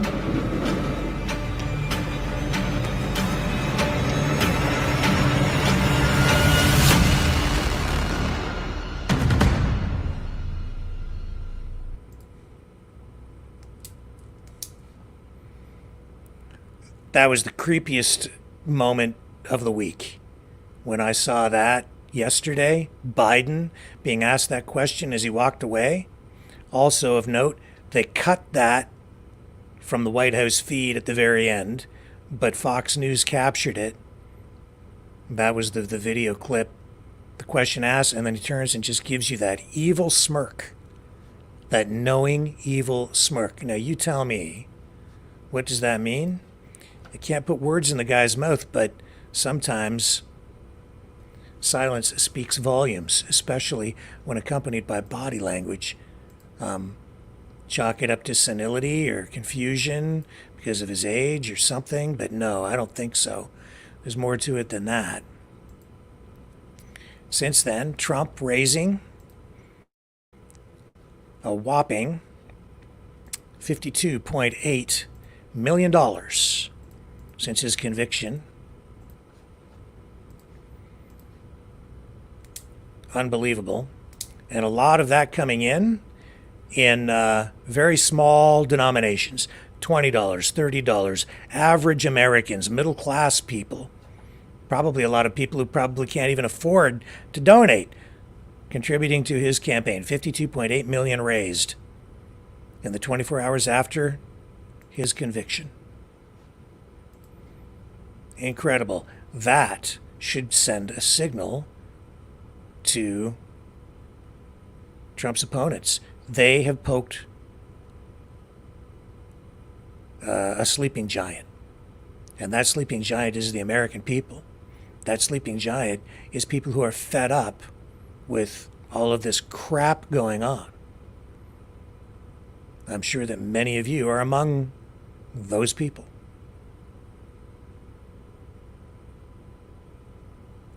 People are in despair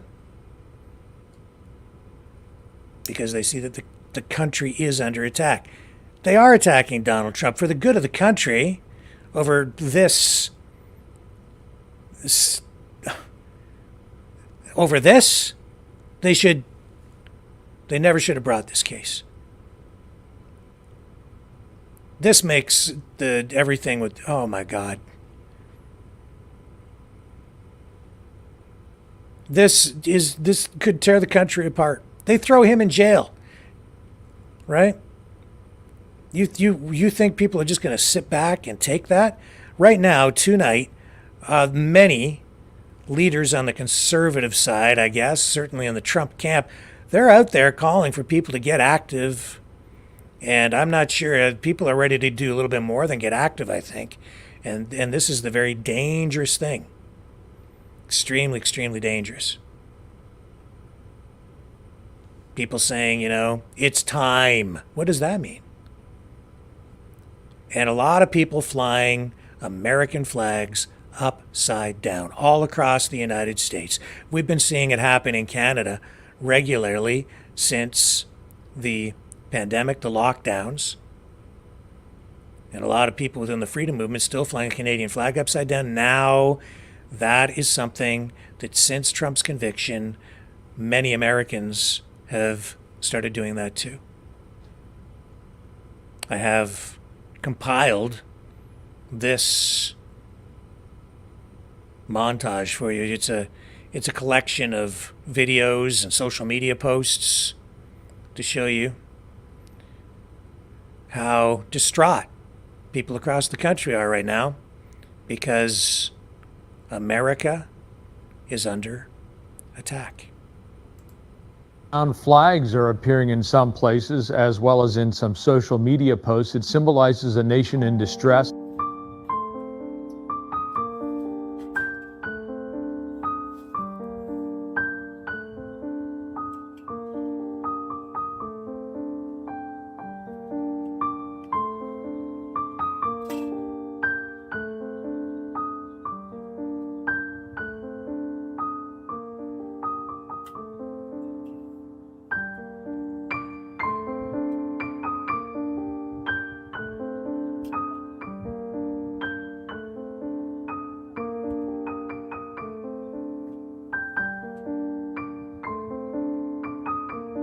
The U.S. flag code, which is not legally enforceable, specifically says that the flag is not to be inverted except as a signal of dire distress in instance of extreme danger to life or property.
The New World Order.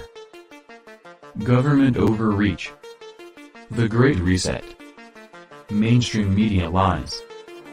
Now more than ever, independent voices are needed. Donate now, at freedomreporters.com. That's freedomreporters.com. Maverick News. The antivirus program. For your mind.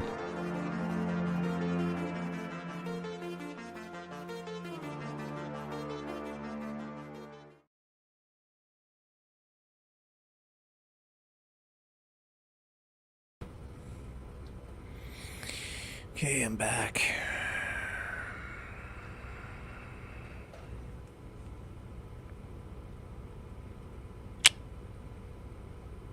Wow.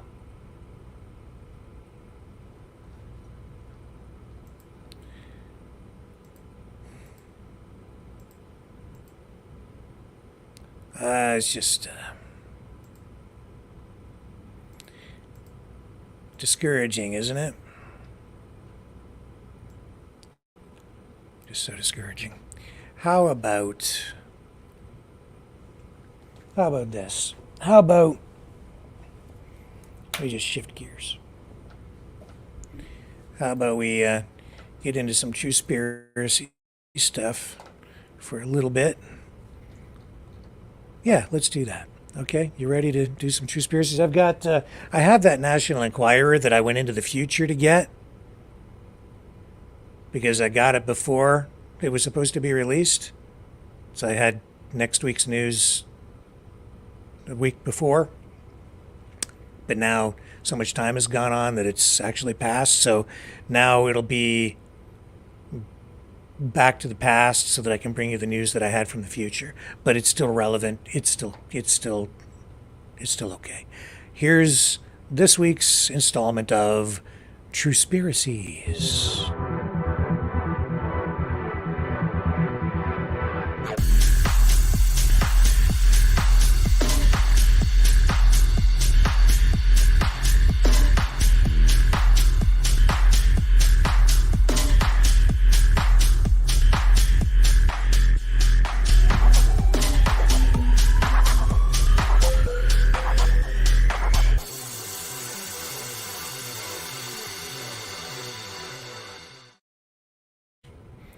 Okay, I've got the Enquirer. This is a good one, and this stuff actually ties in to a lot of what we've just been talking about. It really does. Joe Biden White House in revolt because even his own people think he can't win. Also, we've got vampire facials. We have who's bankrolling. Yeah, vampire facials. But this also directly ties into what we've been talking about here tonight. America under attack. It had this headline on the top: who's really bankrolling college protests? Plus Justin Bieber. So let's dig into this, shall we? What's first up? Oh, here's Kardashian momager. Kris Jenner is starving herself skinny, it says. Right there. Well, that's important news. But the shrinking reality vixen won't stop belting back copulous cocktails. Snitch sources who fear for the scraggly seniors' health dish. Kris has slimmed down drastically in insider dishes. She skips meals all the time, but one thing she hasn't cut back on is booze. Oh, man. She never goes a day without a few stiff drinks. She loves to joke about having an iron liver. But there's no way this is good for her. Well, there she is, too. She's sipping on her cocktail. And that's a fancy drink. What is it? It's got a little green in the bottom there. I don't know what kind of drink that is. The green Slimeroony. Anyway, enough of that. Millions at stake as Harry digs deep in toxic new tell-all in Harry's war of words. The Enquirer loves to talk about the royals, don't they? Loose-lipped Prince Harry is gearing up to dish even more royal dirt in a sensational sequel to his blockbuster memoir, Spare Sources Squeal. Princess Diana's second-born son is emboldened by the success of his poison pen tell-all and the promise of another massive payday. But he's also feeling immense pressure to top the tomb by pulling back palace curtains even further. Insiders snitch, so we'll have to stay tuned for that. And we saw this week as well, Justin Trudeau's former main squeeze, Sophie, in mainstream media, I think the daytime talk show circuit, talking about her battle with bulimia. You know, if there's one thing, if you're a progressive and you're a liberal, what you need to do is you need to turn yourself into a victim of some kind to show that you've got problems. Nothing like some eating disorder to raise your status in liberal circles. So she's claimed bulimia victimhood. Didn't get into it too deep this week, but I did see that. And I guess Seinfeld, and people are worried that he might have Parkinson's disease. So I don't know if this is kind of a distasteful headline in my view, but it says Seinfeld tremors have his fans all shook up. I guess people have observed his hand shaking, and they're worried that he might have Parkinson's disease. Experts consulted by the National Enquirer say the sitcom legend's palsy-like movements are no joke. It could be a sign of Parkinson's disease or the sign of an essential tremor, notes New York internist Dr. Stuart Fisher. In either case, he should seek an immediate diagnosis so the condition can be treated appropriately and not get worse. Nothing like getting medical advice from some doctor through the National Enquirer because somebody saw your hands shaking. Winona Judd has ditched her deadbeat daughter. And Frenchy Fry Gerard Depardieu. French Fry Depardieu. Enormous French cinema star Gerard Depardieu has been dogged by rumors of sexual misconduct for decades, will finally face trial in October for alleged assaults on two women he worked with on the 2022 film Les Volets Verts. Didn't see that one. Can't comment on it. Probably wouldn't understand the language. I'd need subtitles. And Bieber. Justin Bieber. He's turning into a tabloid favorite, isn't he? It's a Bieber breakdown. Last time we talked about Bieber, we talked about his baby, which is on the way. The Bieber baby. And now it's the Bieber breakdown. He's having a Bieber breakdown maybe because of his Bieber baby. Pop singer Justin Bieber cried himself a river in a couple of Instagram photos, and the now viral meltdown has shocked both fans and loved ones who are considering an intervention to save the former boy wonder from himself, say sources. The mood hitmaker, who's now 30 years old, can you believe that? He's getting up there. He gave no reason for the tears in his alarming post, and there were no captions. But people who follow the Biebs' life see the photos as a cry for help amid chatter. His wife may be pregnant. So all you got to do, man, if you want a video to go viral, is just cry. Don't even have to say anything. Just weep. I guess that, too, if you're on the left, will score you some points with the progressives. Jen's Burger Baron is on back burner. Lovebirds fear marriage will ruin everything. Jen's Burger Baron. Who's the Burger Baron? Jennifer Garner is coupled with John Miller for years. Lovebirds Jennifer Garner and John Miller are madly into each other, but both are having their share of wedding jitters ahead of planned summer nuptials. And sources squeal they're seriously considering calling the whole thing off. Oh well. Oh well. Now here's the story that goes right back to what we were talking about. China funding campus crisis. I told you. Intelligence experts reveal Beijing is out to destabilize the U.S. What did I tell you? And here it is on the National Enquirer, confirming what I've just been talking about. See, even these guys know. But of course they know. They always have next week's news today, just like we did. I went into the future and got this. It's now the past. China's ruthless government is secretly fueling the explosion of radical pro-Palestinian riots at America's colleges in a nefarious effort to cripple the U.S., intelligence sources tell the National Enquirer. The increasing chaos at some of the nation's most prestigious campuses is being meticulously organized and directed behind the scenes by thousands of sleeper agents disguised as students who were long ago dispatched by China's communist spy network, Lipsters Spill, or Tipsters, rather. Same thing. Retired U.S. Army Major General Paul Vallely is calling for an investigation into the widespread protests, which experts say have flared after the foreign agents took advantage of swelling criticism over Israel's war against the Palestinian militant group, Hamas. The Chinese have been going into our universities for decades using students whose tuition is paid for by the Chinese Communist Party, the incensed former military man tells the Enquirer. They have roots in these different universities where they can influence and fund uprisings such as the ones you see now. The Chinese are trying to destabilize America through cyber attacks and through these targeted types of propaganda campaigns.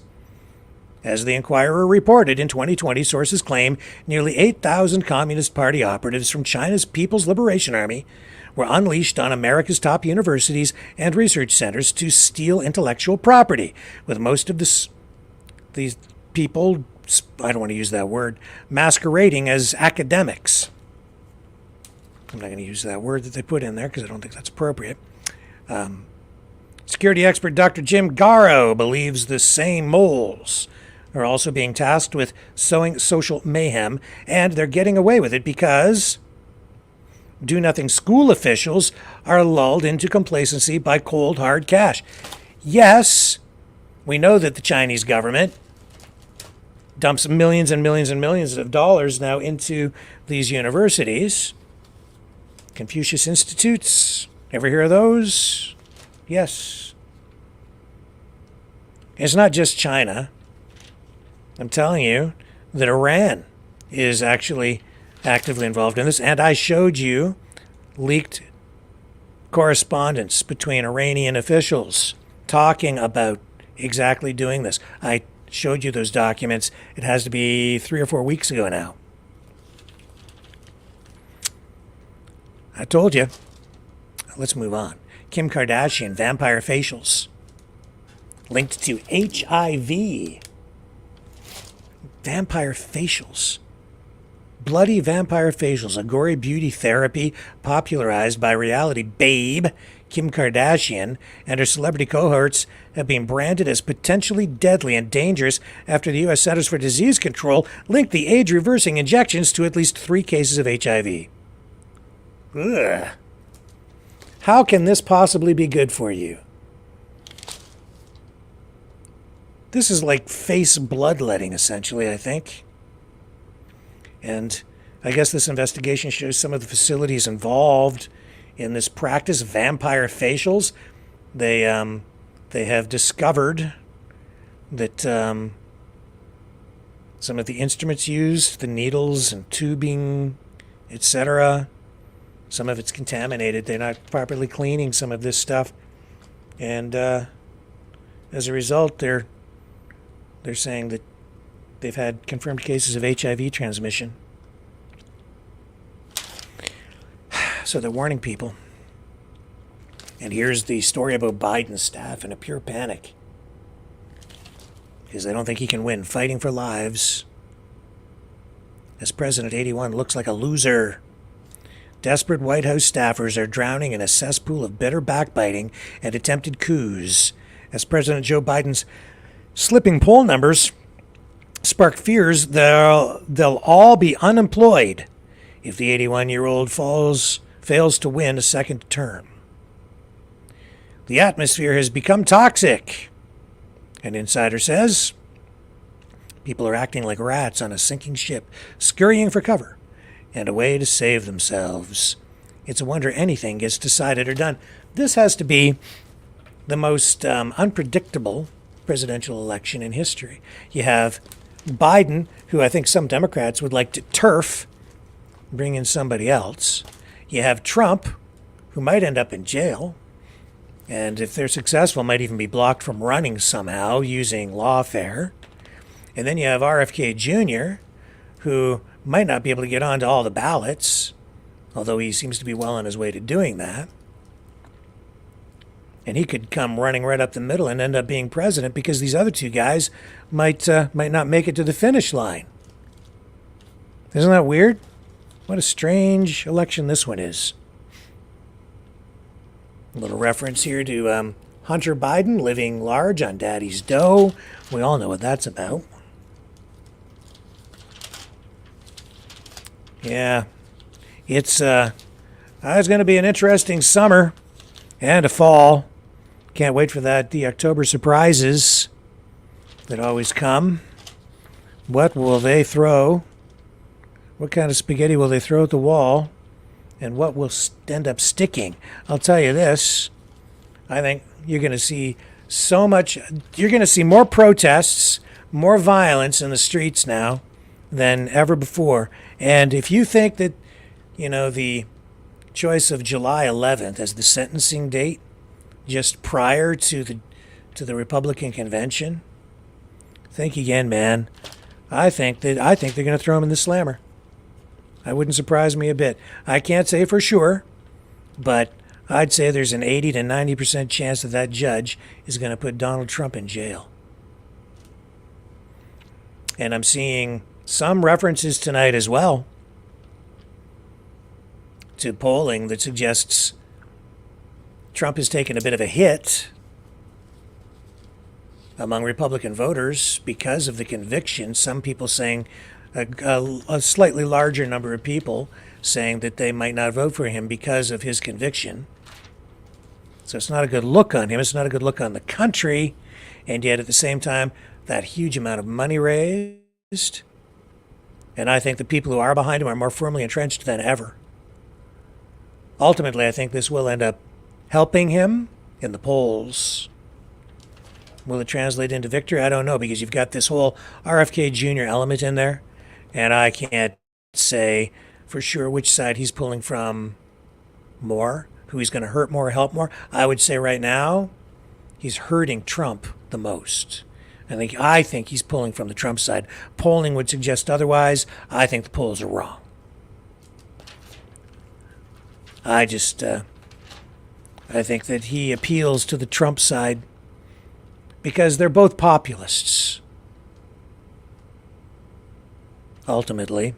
And I think they just appeal also to the more to the common, everyday voter. And I think, honestly, at this point, it's still volatile and unpredictable because I don't think the voters have taken the time, largely, to explore what RFK Jr. is really, truly all about. And I think that you'll see more people paying closer attention, not just to what he is saying, but to what he has said over years. And they will make their assessment in a more thorough way as we get closer to November. It's still very early. That is kind of where things are at with this publication, which I went into the future to retrieve, but I'm sharing it with you now. Now, I did share some of the information from that the other night, so you did get some of next week's news that day, which is better than what you get on Infowars, because they get only tomorrow's news today. We give you next week's news. Now, that gets us to a point in the night where I wanted to address something just about what goes on in the chat. Because we had somebody in there last night, I guess, causing a bit of a ruckus, stirring things up again. I don't need to necessarily use a name. But this person, disappointingly, I have to say, has presented themselves to me, this woman, presented herself to me as something of a friend over time, like a number of people have over the last couple of years. And yet last night, again, and this isn't the first time, this person was in there attacking me. That's fine. You can disagree with me. You can even insult me. You can sit there and kick me in the shins. I'll put up with quite a bit of that. And I have. I have to say, very disappointing, though. This is a person I thought has been a friend. It's not the first time she's done that. I see sometimes what goes on in there. I've seen her do it before, and then she comes back around, and then she's my friend again. It's very strange. The person has also honestly, in conversations, called me up and has been very critical of other people as well. I think trying to sort of score points with me, thinking that these people are people I have something personal against or whatever, so she's like trying to butter me up by insulting other people. That's not the case. It's really, I don't have anything personal against a lot of these people that maybe have received some negative coverage here on the program. If they're getting negative coverage, it's simply because I think that editorially it's warranted. And that is it. It's never been a personal thing.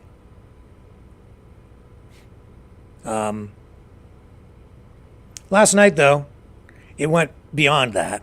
And so I'm addressing this because I need to, again, maybe just state this portion of how I need to be dealing with things in the chat so that you're all aware. The person went beyond insulting me and attacking me. The person was attacking our guest. And it was uncalled for. It was unfair. It was aggressive. It was disrespectful. Our guest last night, Brampton Batman, great guy. He takes what he does very seriously. He literally lives the life of Batman. And by doing so, he brings great joy to a lot of people in his community. And he literally has arrested criminals and turned them over to police. It's an incredible story, and that's why I wanted to share it with you last night. And he graciously came on and shared his story, his personal story, the story of losing his parents, the story of his dedication to being the Dark Knight so that he can do positive things in his community. He literally does patrol. He's kind of like, some towns have community patrols at night to keep their neighborhoods safe, like neighborhood watch. He's kind of doing that kind of a thing. And he has a good reputation with police, and he's just doing positive things. And he goes out to community events and poses for pictures with his Batmobile and lets kids take pictures with him. And yet this person's in the chat last night attacking the guy. And he's talking about having good manners and trying to set a good example for everyone. And does. There's nothing wrong with that. That's why I knighted him. And he is now a Maverick Knight. So, now, this person who has called me honestly in the past, literally looking for help, which I did provide, financial help, and I extended that.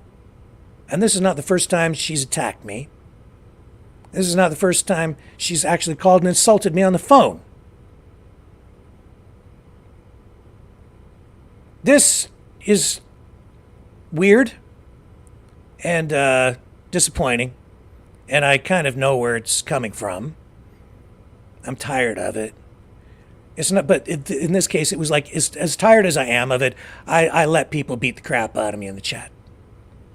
And I'll take a lot of abuse just to preserve people's right to express themselves, even at my expense. But not at the expense of somebody like our guest last night, who is only doing positive things. Imagine how, it's so unfair to have someone here as a guest, and he can see what's going on in the chat, and having somebody in there attacking him. In reality, that person wasn't attacking the guest. That person was attacking me. But they went after the guest to try to make me look bad. I banned him. Darn right. And I'll do it again in a heartbeat. You want to disagree with me? Fine. You want to get into, a discussion on something in the chat, issue-wise, keep it civil, keep it clean. Fine. You want to attack me even? You can attack me. I'll put up with more attacks against me than I will against other people, but I'm not going to put up with that stuff and causing a disruption in the chat. That's all that she was doing. And she was doing it on purpose. Again, sort of like walking into a movie theater and screaming at the top of your lungs so other people can't watch the movie. So just to let you know, that person, not in the chat tonight, banned. And I'm so disappointed. Because again, this is a person that I thought was a friend, a person who's come to me for help in the past, happy to help, and yet completely fake. Two-faced. A bunch of those people. They're going to have to, they have to live with that. But I'm not going to sit here and live with that.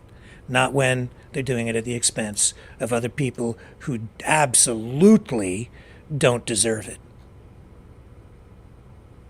So, anybody else that comes in the chat and engages in that kind of behavior, you will be banned. And I won't wait for my mods to do it.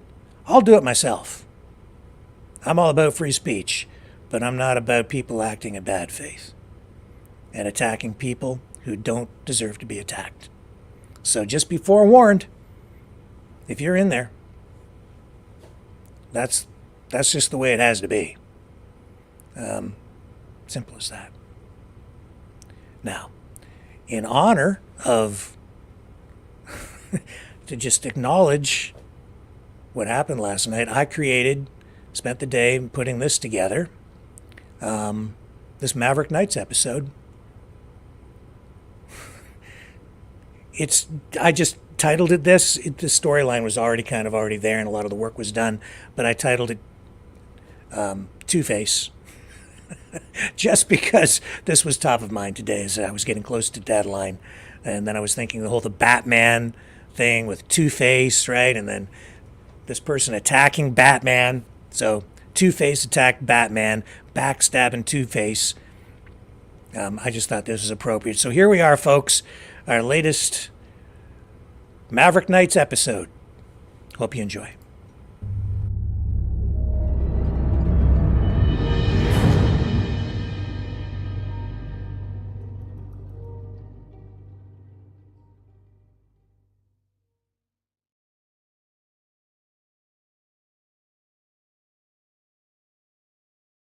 In this thrilling fifth-generation warfare cliffhanger, the Maverick Knights find themselves facing a formidable adversary in the form of Two-Face, a supervillain disguised as a freedom fighter. Armed with their blazing suits of cyber armor, the Knights are initially unaware of Two-Face's true intentions. Two-Face launches a series of social media smears against the Maverick Knights, tarnishing their image and turning public sentiment against them. But the Knights, guided by their unwavering dedication to justice, refuse to be deterred. They delve deep into their investigations, determined to uncover the truth behind Two-Face's actions. As the Knights dig deeper, they stumble upon a shocking revelation. Two-Face's ultimate plan is to destroy the Maverick Knights from within and assist globalist leaders in dismantling the Western world. Two-Face envisions a future governed by a communist and Islamo-fascist regime, a stark contrast to the values the Knights hold dear. Realizing the magnitude of the threat, the Maverick Knights rally their forces and devise a counter-strategy. They harness the full potential of their cybersuits, utilizing their advanced technology to expose Two-Face's sinister plot to the world. Through their own social media campaigns and strategic maneuvers, the Knights aim to reclaim their tarnished reputation and expose Two-Face's true nature. The battle between the Maverick Knights and Two-Face intensifies, with each side employing their unique skills and resources. The Knights, armed with their unwavering determination and cutting-edge cybersuits, wage a war against Two-Face's manipulation and deception. As the story reaches its climax, the Maverick Knights engage in a high-stakes showdown with Two-Face. In a clash of ideologies and superior technology, the Knights fight to protect the values they hold dear and prevent the world from descending into chaos. Will the Maverick Knights succeed in defeating Two-Face and exposing her true intentions? Can they restore faith in their cause and prevent the globalist leaders from achieving their destructive goals? The fate of the Western world hangs in the balance as the Maverick Knights face their greatest challenge yet in this electrifying fifth-generation warfare cliffhanger.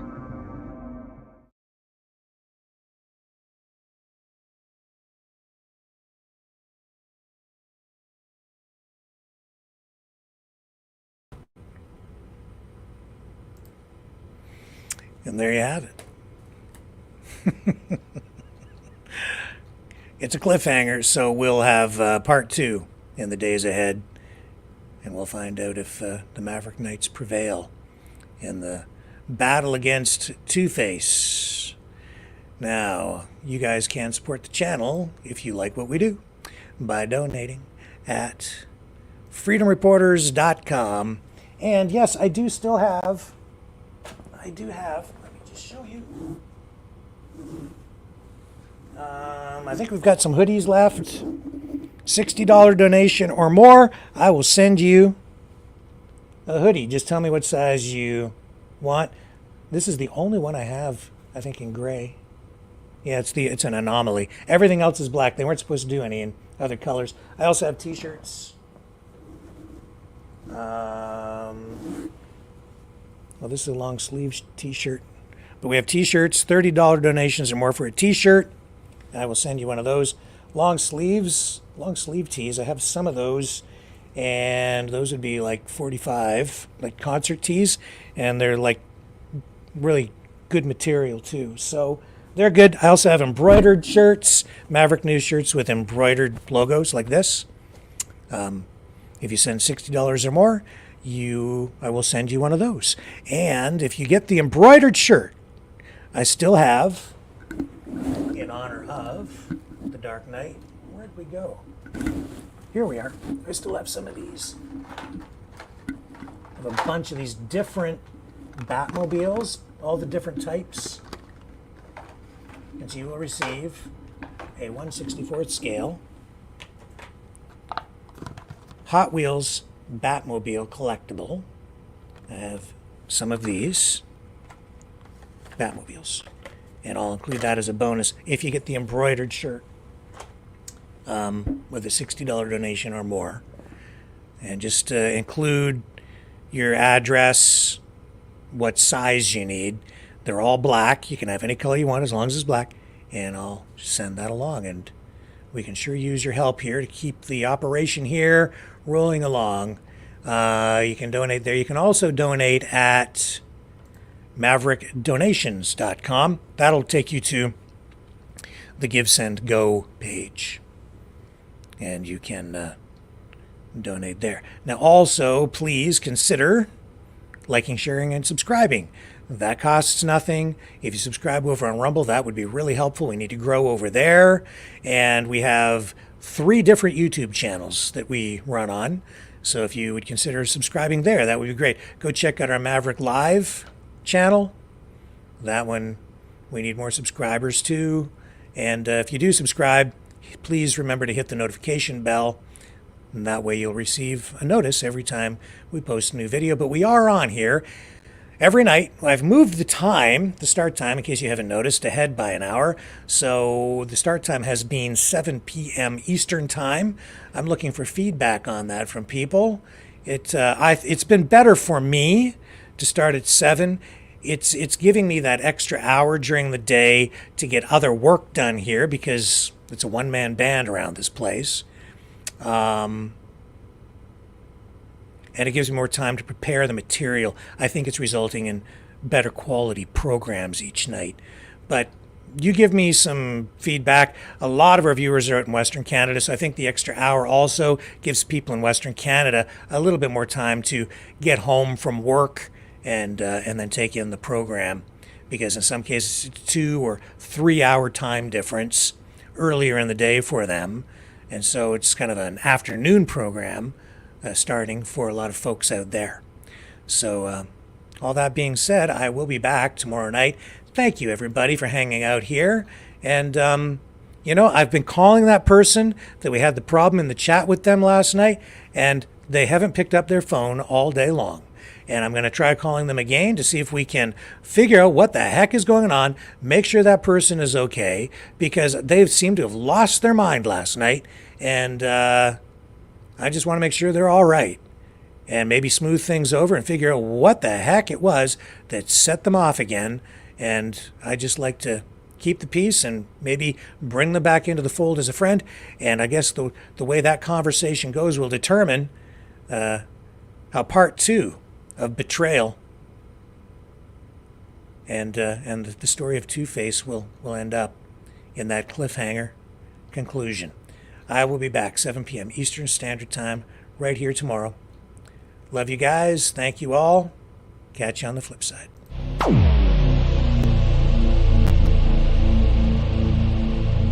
This has been a Maverick Multimedia production.